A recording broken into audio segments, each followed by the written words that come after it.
Voltamos com Cidadania em Debate, aqui pela FURB TV, e no programa de hoje estamos falando sobre assentamento humano, mais especificamente sobre as famílias que moram em locais de concentração de pobreza. Para falar deste assunto, desses assuntos, os nossos convidados são o representante da Uniblan, Heriberto Elisário Bailer, e a professora Jaqueline Samagaia, do curso de Serviço Social aqui da FURB. Nós estávamos falando antes do intervalo, que Blumenau é uma cidade no cenário brasileiro, uma cidade com condições condições financeiras muito boas. Para quem olha de fora é assim, mas para quem vive na cidade, principalmente para quem mora em ruas chamadas de ruas de placa amarela, bom, a situação é outra, Aliás, o que vem a ser as ruas de placa amarela, professora Jaqueline?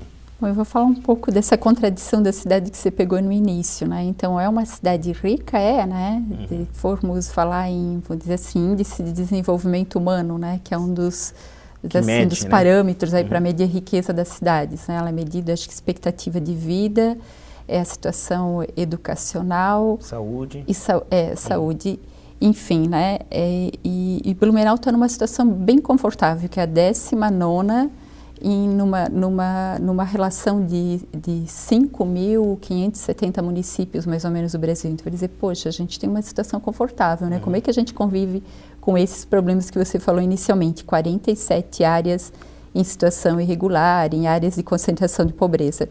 E nem só 47 hoje, porque recentemente o plano, nós mapeamos até num trabalho de doutorado que eu fiz em 2010, junto com a jornalista Magali Moser, que também trabalhou esses dados num artigo, num trabalho de campo bem intenso que ela fez, depois ela publicou.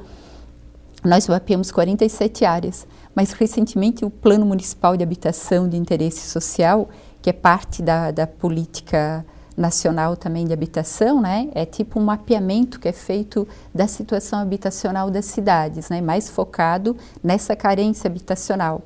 Então, eles levantaram em Blumenau 53 áreas, Então, algumas a mais. E ainda assim, nós temos, claro, eu contribuí com esse plano junto com a empresa, a TECOA e mais a FURB e outros representantes da própria administração pública, do Conselho de Habitação, o Heriberto acompanhou também. E a gente sabe que essas 53 não são todas ainda. Aí tem as tais das ruas de placas amarelas. Que não estão contabilizadas. Que não estão contabilizadas. São ruas pequenas, outras maiores, outra dentro dessas 53 áreas. Então, são várias situações, E, enfim, é possível a cidade enfrentar isso, porque ela tem recursos, Tem recursos próprios e existe, como eu falei antes, recursos externos, recursos do governo federal, ou como esses que o Heriberto citou, do Pró-Moradia e outros que eles acompanharam contra o movimento popular, que chegaram a vir quase, Heriberto, quase, e nunca efetivamente, se transformaram em recursos efetivos que resolvessem enfrentar essa situação. Mas o que vem a ser a rua de placa amarela? Então, posso? Pode. O que é uma rua de placa amarela? Você que convive. O que é uma rua de placa amarela? Na minha visão, ela tem o mesmo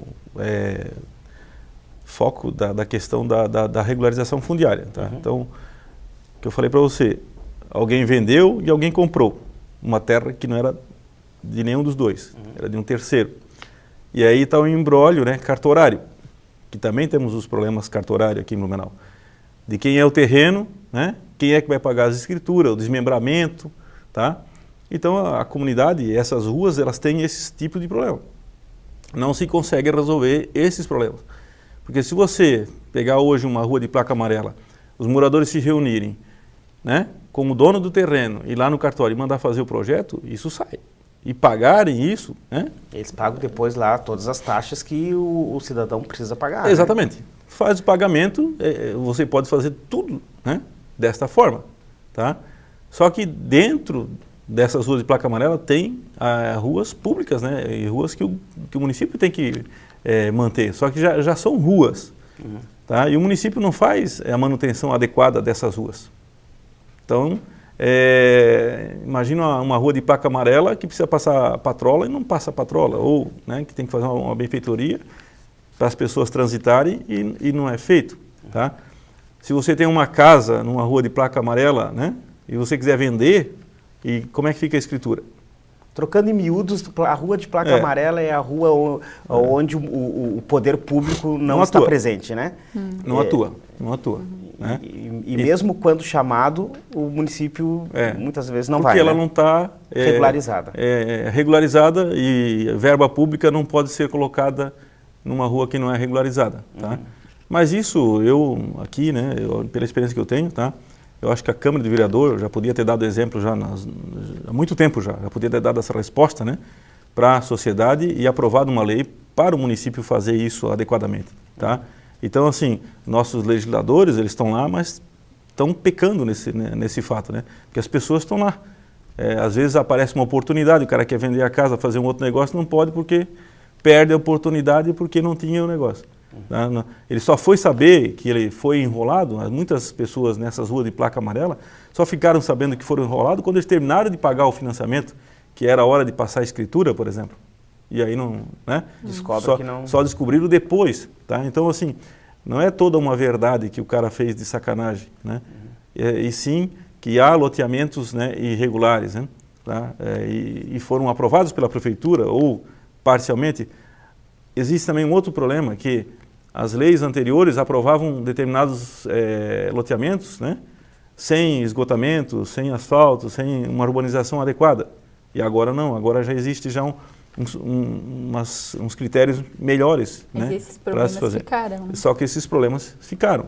Tá? Quem é que vai resolver esses problemas? Eu diria sim, para as pessoas que estão nos ouvindo, né, é realmente encampar um projeto, né, cada local em sua comunidade e pagar e fazer. Tá? Esperar pelo poder público, na minha opinião, acho que ele não vai fazer. Mas existem políticas, né, como eu vinha falando, existem recursos e políticas nacionais na área de regularização fundiária, que é uma parte da política urbana também, a regularização fundiária, e que está sendo, né, implantado em vários locais do país. Também não é um problema nosso, né? Tem a professora Hermínia Maricato aí, que estuda essa questão há anos já, ela é da arquitetura e professora da Universidade de São Paulo. Então ela chegou a levantar em Recife, algumas cidades mais, né, Recife e São Paulo mesmo, que cerca de mais ou menos 30%, 40% em Recife da cidade estão em situação irregulares, né, como essas, né? Pessoas moram e algumas em situação melhor, outras pior, mas que do ponto de vista jurídico, elas estão fora de regulamentação. Como resolver isso? Aí essa política permite, né, a urbanização de favelas, essas EIs, né, as zonas integrais de interesse social, também é uma possibilidade da política que permite regulamentar essas áreas e colocar infraestrutura pelo poder público, porque são áreas, como ele falou, já consolidadas, né? Como é Pedro Krause. A Pedro Krause existe desde a década de 40, 50, está lá, né? A cidade sempre foi se livrando dos seus problemas, colocando as famílias para Pedro Krause. Nunca teve uma política de enfrentamento e de regulamentação daquela situação.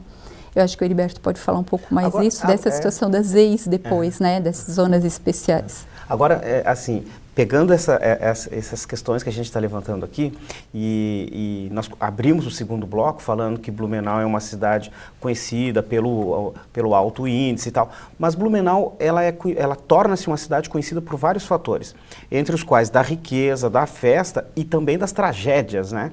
Porque nós temos aqui os problemas climáticos que eles vêm acontecendo e eles não vão deixar de acontecer, né? Então, o que eu queria colocar aqui é que tivemos em 2008, né, um evento climático que causou sérios problemas ao município. Depois 2011 de novo, né, porque aqui tem deslizamento, enchentes e tal. São coisas que vão acontecer novamente. Aí, a pergunta é, volta a acontecer um evento desse, vamos ter mais problemas, ou seja, esse número de assentamentos humanos aí de favelização, de problemas de moradia, tende a aumentar? Eu acredito assim, ó, que como está hoje a política, né, defesa civil, essa política de moradia, e regularização fundiária, tá, tende a se agravar. Porque, por exemplo, Blumenau criou uma secretaria de regularização fundiária, uma secretaria para cuidar dos problemas de fundiários e também poderia trabalhar a placa amarela. Foi destituída, virou diretoria dentro da Secretaria Social. Tá? Defesa Civil, o que nós estamos fazendo de prevenção? Por exemplo, a Prefeitura de Blumenau, por exemplo, ela está, assim, pelo menos informando a população que ela deveria de construir suas casas pelo menos a nível de 12 metros de altura. Né? Nós temos várias cotas baixas, desde 8,5 até, né, o nível mais alto. Mas essas cotas de áreas, essas áreas onde estão essas cotas 8,5, né, até 10,5, elas poderiam ter sofrido já alguma melhoria. Elas poderiam ter tido algum critério. Quem é que está sofrendo nessas áreas? Essas pessoas, o blumenauense, ele já não mora mais ali. Tá? Ele aluga esses prédios, essas casas nessas áreas. Tá? Quem sofre é quem vem de fora. Quem vem de fora está de aluguel. Tem pessoas de aluguel, na última de 2008, eu fui coordenador lá na Escola de Defesa Civil, tá? Voluntário, e a maioria das pessoas que ficaram abrigadas lá eram pessoas que estavam lá de aluguel. E sequer sabiam, né? Que aquelas casas iriam... Não, sabiam se virar na enchente, vamos dizer assim, tá? Como resolver as coisas, né? Foram pegas de surpresa também, tá? Então, para essas regiões onde são atingidas, o município ele deveria de fazer placas, ele deveria de dar mais visibilidade, tá? Porque assim, ó, as pessoas de Blumenau que moram, por exemplo, Ribeirão Fresco, tem uma área ali que a cota é muito baixa. Tá? Então, infelizmente, a valorização dos imóveis, do terreno, ela cai.